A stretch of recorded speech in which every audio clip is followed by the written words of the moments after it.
y'all, it's your girl Jimmy and welcome back to my channel. We took a little holiday break, but we are back. We have 2 episodes to recap. I have a lot of thoughts, so make sure you have a lot of wine. Well, actually it's champagne because we're celebrating a new year, right? The holidays are over, but as I promised, I am your last Christmas present, your last Hanukkah present. I have arrived on the peak. In honor of me arriving, this is not going to be a normal recap. Instead, I'm going to give you a little behind the scenes. I'm going to go over kind of what I was thinking about every cast member the moment I met them. So buckle down because this is going to be a fun one. The episode starts with Niall, Tierney, and Allie. And the girls are basically having a tug of war over this man. One minute he's in bed with Allie, one minute he's in bed with Tierney. They're both arguing over him. I'm really confused that 2 grown women can act like this, but you know what? Everything's fair in love in the chalet, so do what you have to do to get your man. The winner of Niall, for now, is Allie. Tierney's not going to take this well. We all know that Tierney is going to have a lot of thoughts coming up. But you know what? No one cares about that because the real fun's arriving. Hey y'all, it's me. Marlon and Adore, the fight continues. It gets way more intense than y'all saw. But the fight is over. It's the next morning and Marlon says he just wants to lay low. He doesn't want to get involved in any drama. Nicole and Laurel are still going at it. This has been going on for weeks now. They constantly have conversations. It's a dead end. They have another conversation. It's a dead end. Laurel, you cannot have a real conversation with a clown. So I think you should just let it go. The sirens go off, but there's a blizzard in town and the singles cannot head to the peak. So they are bringing the peak to the house. Let's kind of give you some behind the scenes of what happens when an ex arrives in New Zealand. Because you don't step off that plane and go directly into the house. A production assistant, no it's not Ryan, picks you up from the airport and takes you to the hotel. As soon as you get to the hotel, they take your cell phone and they don't tell you what day you're going to go in the house. You're not going to take my cell phone and lock me in a hotel room without giving me an end date. Very in fashion with who I am. I kind of threw a fit and refused to give the production assistant my cell phone until someone told me what day I would be moving into the house. So I arrived in New Zealand on a Tuesday and realized that I would be moving into the house on a Friday. So I'm like, oh, the perfect time to relax, get my thoughts together. Literally the morning that I'm supposed to move into the chalet, a blizzard hits. But production is like, okay, we don't want to put your entrance off. We're ready for you to go in the house now. So they decided literally just to bring my entrance to the house. And I will be very honest with y'all, it was nerve-wracking as to walk in, not only to my 2 exes, but into the entire house. But a bad bitch does what a bad bitch has to do. Full disclosure, I had a lot of champagne before entering the chalet. So I didn't really recall any of that when I was watching it. I'm like, oh, I said that? Oh, I did that? No recollection. So I arrive to the chalet, not to the peak, and it is not a warm welcome. My ex, Marlon, is not happy to see me. Trash bag Nicole is not happy to see me. I am like, what is going on? Like, I'm the party, the fun's here. But it is what it is. I was like, either y'all are gonna be nice to me or I'm gonna ruin your life. And I literally told Marlon, because he was very combative, I guess is the word, when I arrived. And then when we get one-on-one, he's like, what's wrong with you? I'm like, you cannot light me on fire and then get mad. Like, you did this. Like, he literally caused all this drama and then he's gonna get upset because I'm just giving him the energy that he was giving me. It is what it is. We moved past it. I literally do not remember much from that night except going down to the Sauna of Secrets. And at the time, I didn't realize this was going to be such a big deal. But yes, I deleted everything out of my phone before I moved into the chalet. Look, I know I'm going on a show with exes. I know the type of stuff that production likes to play. And you're never going to catch me slipping. So yes, Instagram and Twitter were deleted from my phone. There were no messages in my inbox. Marlon, go through that phone all you want, because I'm good, honey. A lot of you were tweeting me and asking me about having his location. Yo, he shared his location.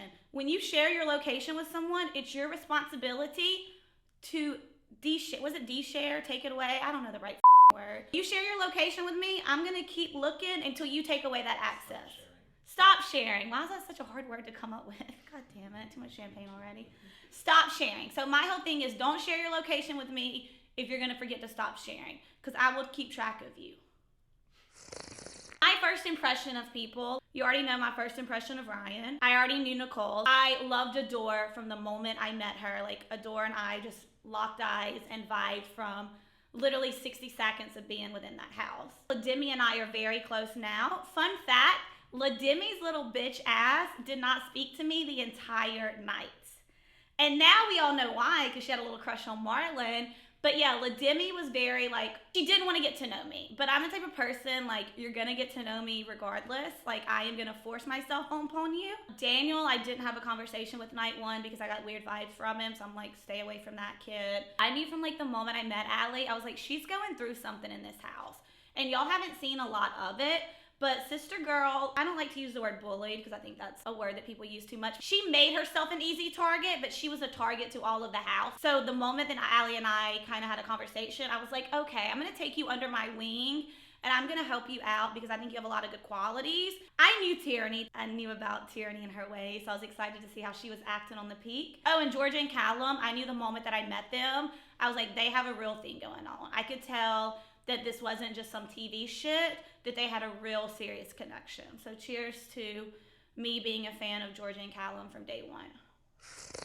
It's ice week. So I literally move in on a Friday and there is an ice ceremony on Saturday. I was never worried about going home because we all know I don't go into eliminations, but I was worried for my girl, Laurel. I had just got in the house and there's a lot of talk of Laurel and Nicole, and everyone seems to be team Nicole in this house, so I'm starting to question the brain cells of my cast members. I know a lot of people want to be like, this isn't the challenge, you can't politic. Honey, I'm going to politic anywhere that I am, especially to save my girl Laurel. So I will be very honest, I was going around having a bunch of conversations with people because I wanted Laurel to stay. I was a little too late. Nicole had spread so many lies about Laurel and Nicole had gotten to everyone. This is one thing I did not like about the peak. And let me put my glass down so I can get serious. These singles, one, they all thought they were a big family. Like, this isn't camp. We're on a dating show. The singles were all worried about protecting each other and, you know what, if Nicole wants Laurel gone, we're all going to back her. Like, this is not how this game is supposed to work. Because, yes, technically it is a game. And they thought the chalet was their house. The singles literally thought that they were above the exes. And I'm looking around, I'm like, me and Laurel are way more known than half of the singles, with the exception of Queen Adore and Georgia. So I was very annoyed with the audacity of some of these singles. I don't know who you are. No one watching MTV knows who you are. Like, have a little respect for MTV royalty that is Laurel. So I kind of got a little bad taste in my mouth with how the singles were acting. And I knew this was going to be an issue going along in the house because they literally thought that they ran the house. No, you don't run. I got there too late and I could not help Laurel because I really wanted to save her. I thought she deserved to be there. She's better at TV than half of the singles in the house. No shade, no tea. She should have been the single over Trash Nicole, but that's a whole nother argument. For the record, I did not let Marlon vote for Laurel. I told him he had to vote Jack out because I'm like, Marlon, if you ever get back on a challenge, Laurel is in my alliance. You need to be in this alliance. If you say Laurel's name now, she will remember it forever. Marlon did not vote for Laurel. He voted for Jack. I don't know how everyone else voted. I just know that. The next day and the remaining days, I made it very clear to Nicole, you won this battle with Laurel. You had all the power and you got my girl out. If you're ever in a challenge house with her, this is not gonna happen. Enjoy your power now, Nicole, because you'll never have this power over Laurel in a challenge house. Being the messy broad that I am, I was like, I hope I'm on the challenge with y'all because I'm gonna send you in a hall brawl against Laurel. And nothing makes Nicole more mad and more pissed than the thought of having to face Laurel in elimination on the challenge. So if the challenge gods are watching, let's make that happen. Like this video if you think Laurel would beat Nicole in an elimination. Nicole gets her way per usual and Laurel is iced out, but Laurel did not leave without causing a scene. So before she could even be iced out, Laurel storms out, slams the door, and jumps in a car. And then Romeo like gets in his ear. He's like, wait, what? She's in my car? Get her out of my car. Why is she in my car? So she has a conversation with production while she explains to production that she hates them. And that was hilarious. And she decides to come back in like the bad bitch she is. Laurel is iced out of the chalet. Laurel is no longer an ex on the peak. But this is not the last that we've seen of Laurel, and that's all I will say. You just have to keep watching to see what I'm talking about. It is my favorite part of the recap time. It is time to read tweets from y'all. At X on the Beach, I'm so sick of your bum asses picking the wrong people as singles and their rightful exes being sent home. First Marie, now Laurel. Please die. Well, you heard it first, X on the Beach, please die. Nicole Zanata seems to have all the emotional maturity of a dumpster fire. Sorry. Okay, let's just stick with this trend for one more tweet. Shut the up, Nicole. Condescending bag of hot dumpster juice. We have really started a trend here. This was what I was trying to say earlier, but my dumbass could not articulate what I had actually said. You literally lit me on fire, and now you're mad I'm flaming. Just Jim really is that bitch. Thank you, Allie Evans. I love you. One final tweet from Allie from the show. It's official. Just Jim clearing out her phone before the chalet is the type of energy I'm bringing into 2020. Period. I'm staying 3 steps ahead this year, and that's that. So yeah, if you learned anything from me and from this episode, never keep evidence in your phone and always stay 3 steps ahead of these boys. All right, y'all, it's the end of that episode, but it's not the end of this episode. I'm gonna do a little costume change. New Year's is over, so I'm done with the champagne. I'll be back with a new robe and a new drink. Sit right there. The wardrobe change is complete. The holidays are over, but Mardi Gras is just starting in New Orleans, so I am officially drinking my favorite Mardi Gras drink, a strawberry Rita. I actually call these Thought-A-Ritas because you act a little thoughty when you drink them. I need to make one thing clear about last episode before we start the new episode. Mine and Marlon's trip to Mexico was not a cruise. I'm not the type of girl that would ever go on a cruise. No shade, no tea to you cruise lovers. So I just need to make it very clear we were going to stay in an all-inclusive, not go on a cruise. And I'll speak about my hatred for cruise another day. This is not the time or the place. So this episode starts with Nicole and Sydney having a little hot tub date. Sydney is explaining that she's never really been into girls. And I find this hard to believe. You play hockey, but you've never, swam in the lady ponds? I call bullshit, Sydney, but your story, your truth, who am I to judge you? Nicole, these are her words, not my words. Sydney is wifey material. Bitch, you got a whole girlfriend at home talking about whenever Ashley shows up, it's over for everybody. I want to marry Ashley. I want to be with Ashley. But you're talking about settling down with another girl, calling her wifey material? Somebody take out the trash immediately. Sydney, you could do better. I told Sydney numerous times, Nicole ain't you're gonna get hurt. Sydney did not want to listen to me. So time will tell whether Sydney trusting her heart was the right decision or if she should have listened to me. So I'm always right. We find out that Georgia's really afraid of one of her exes coming. Her ex, Sam Bird. Allegedly, Georgia cheated. Allegedly, Sam sold stories to the papers because, in the UK, reality stars are, actual celebrities, so they're in all the tabloids. I don't know what to believe. I just met Georgia. I don't know who the Sam Bird kid is. Spoiler alert, Sam Bird is the next ex to arrive on the peak. Let me just tell you about Callum. When Georgia went to the peak, Callum was a mess. They were going to the peak for hours and Callum was literally on one. I was like, someone crush up a Xanax in this kid's drink ASAP because I can't deal with him. He's walking around in his bulletproof vest. I'm like, why do you have a bulletproof vest? You're from the UK. You don't even have guns there. But the best part is when they were about to arrive from the peak, Callum placed everyone in the house how he wanted them sitting. So he said Demi, Marlon, himself, me, and Nicole on the couch because he says we were the intimidating ones. So he like really like needed like all of his like manpower. Sam arrives and y'all did not even see half of this grilling this poor kid got. To the point where production stepped in and was like, okay, let's stop grilling him. Like, let's all mingle. I immediately liked Sam from the beginning because he took it. Every punch that came at him, he took it. And I appreciate someone like that. I stand by what I said in my interview. I didn't remember saying this, but based on looks, Callum, based on vibes, Sam, and then Niall is just your dirty little brother.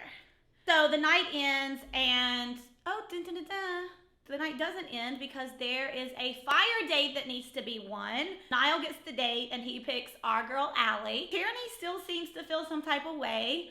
She makes some little smart comments. Also, last episode, remember when she told Niall that she was going to get him voted off? Tierney, you don't have a vote, sis. You only get a vote if you have an ex in the house. Tierney's doing too much and she's going to continue to do too much throughout this episode, but we're going to get to that at a later date. The date feels to me very like sophomore year of college. Not that much depth, and Niall's nice to look at, but like, can he really give Allie what she wants? It's just like, where is this going? Flashback to the house. It is time to throw a party. Ryan is the one that gets to throw the party, and I'm like, why does he get to throw the party? This was my birthday, and I was very, very annoyed that Ryan was the one throwing the party on my birthday because I knew it was going to be whack. But he needed to get some camera time. Production threw him a bone, and Ryan's throwing a lumberjack party. I don't even know what that means. Whatever. I put on a little lumberjack outfit and went to the party. I wasn't happy, though. All hell breaks loose at this party. And it all starts because Lademi and Sam are having a conversation. And Lademi, being very vulnerable in this moment, lets Sam know, I have a little crush on you. Those were her exact words. At the beginning of the episode, Callum and Lademi have a very beautiful conversation. It is beautiful to see a very straight guy tell Lademi, I love you, I accept you, like, you are a sister to me. It's not seen a lot, so it is nice to have this beautiful moment between Lademi and Callum caught on camera. And it was genuine, it was real. But here's the thing, Callum. If you're gonna support Lademi, you gotta fully support her. And Callum does not like the fact that George's ex, Sam, who he thinks is a bad guy, does not really have interest in Lademi. In Callum's mind, Sam could not have interest in Lademi. And that's a whole different situation that we're not going to go into right now. But the truth of the matter is, it's not Callum or George's place to let Lademi make connections or not make connections. Yes, everyone in this house has grown to be friends, but we're all here to find relationships. And you know what? Comment below. Are you team Lademi on this? Are you team Georgia, Callum? Like, who was in the right here? Because I'm team Lademi. She has the right to make connections with whoever she wants to. And Georgia and Callum were crossing the line. If he's a bad guy, he'll show his true colors. You don't need to Picasso him. He'll show you who he is himself. Even a door steps in, Callum punches the wall, and it's a fucking mess. This is exactly what I wanted for my birthday. Like, other people causing drama and I get to watch and judge them. This is like the best birthday present ever. So thank you, Ryan, for throwing this party that just turned good. The outfit sucked, but whatever. The door explains to Georgia, you don't understand what it's like for girls like us. Georgia, you were born the person you want to be. You're a very confident, beautiful young woman. Adore's explaining to her, you don't understand what Lademi and I go through. And for Lademi to put herself out there and take the risk of being rejected, like, it's big. And I am not gonna get emotional, but like, I am so grateful to see Lademi and Adore being so willing to share their story on national television, because more kids need to see people like Adore. More kids need to see people like Lademi. Like, these are two genuine humans who have been through some real shit.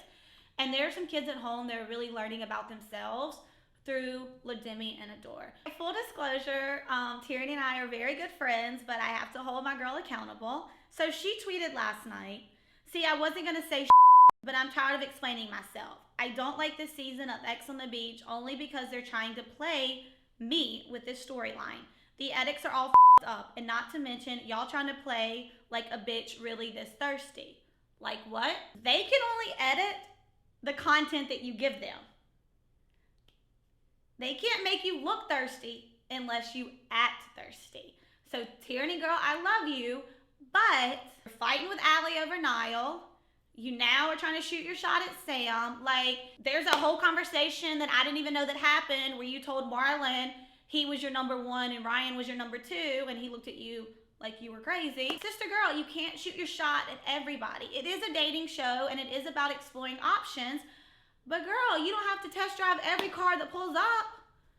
Whew. I had this same conversation many moons ago with a certain person named Camilla who thought the challenge edited her to be racist. How you gonna edit someone to be racist unless they give you racist content? So the moral of the story is, rule number one of reality TV, never blame your edits on production, because you gave them that content and all they did was put it together. Love you, Tyranny, but you are gonna be the new drinking game rule. Every time Tyranny acts thirsty, take a sip, not a shot. But let's flash back to last episode because I did miss something. When Sydney and Daniel stood on the table and announced they were no longer connecting and they both wanted to explore other options, first of all, that happened before I got in the house, because if they had stood on the table when I was there, I would have told them to get their dirty ass shoes off the table where people eat. I don't know what y'all do in Canada, but we don't stand on dinner tables with our shoes on. We dance on bars, but we don't stand on dinner tables. Get your big ass off the table. One more thing does stand out from Daniel this episode. Niall reads him to filth in his interview. Niall was like, how did this loser get cast on 27 seasons of The Bachelorette? Niall is one of the funniest people I've ever met. He says what everyone's thinking. With the fire date comes the love shack. I wonder if they clean the sheets there. Production probably doesn't. Niall and Allie go to the love shack, and I love Allie to death, but she always is trying to have a serious conversation. The last thing Niall wants to do, Allie baby, is have a serious conversation with you in the love shack. It's not called like the talk shack. It is a love shack, and he literally wants to get to know you a little better. Niall's exact words to Allie: I'm ready to settle down. I eat cheese. I drink wine. I want to have a kid called Tyreek. Like, me, I'm mature. I'm sorry, if someone said that to me, I'd probably them, but Allie and I are very different girls, and she exited the love shack and denied Niall the one true thing that he wanted, and that was to get to know her a little better. So the episode is officially over, and the preview. Did y'all see the preview? Who is that in the red hood? I promise you next week's episode is going to be lit, because that person in the red hood is a fan favorite. And that's all I'm gonna say about that. And before we end this recap, let's read a few tweets because I got some good ones saved. So this is one tweet that I missed from last episode, but I feel like it's necessary, so I'm just gonna go ahead and read it now. And it's from Jay Challenge. Shout out Jay. The real reason Ryan and Tyranny celebrating is because Laurel got all the camera time and they got none. So they were like, this is my time to shine. I see no lies. Screaming, me, I'm mature, is the height of maturity. I'm sure of it. That took me out. Another episode of Nicole making me cringe. This girl in her ugly ass ponytail tries so hard. Having abs isn't a personality. Can we never cast her again, please? I like this tweet. Watching Jimmy talk is my cardio. Gets my heart rate up. Same, sis. Same. I think next episode, the tables may turn. Take it how you see it. Anyone that watches X on the Beach knows what I mean. If you've never watched a season, you're going to learn when you tune in next week. Speaking of turning the tables, I want to turn the tables on you guys, the viewers. There's a lot of people watching this video, but not subscribing to my channel. So you better go ahead and hit that subscribe button, because if I find out you're watching and you're not subscribed, I'm going to drag you on the next episode. So hit the subscribe button, turn on the notifications, because who knows when I'm going to drop this or when I'm going to drop any of my videos. Like it, comment, do what you got to do. I want to hear all the comments because y'all love to talk and I love to read it. Also, if you haven't, try it. Try a thought to read it because they're really good. Cheers, y'all.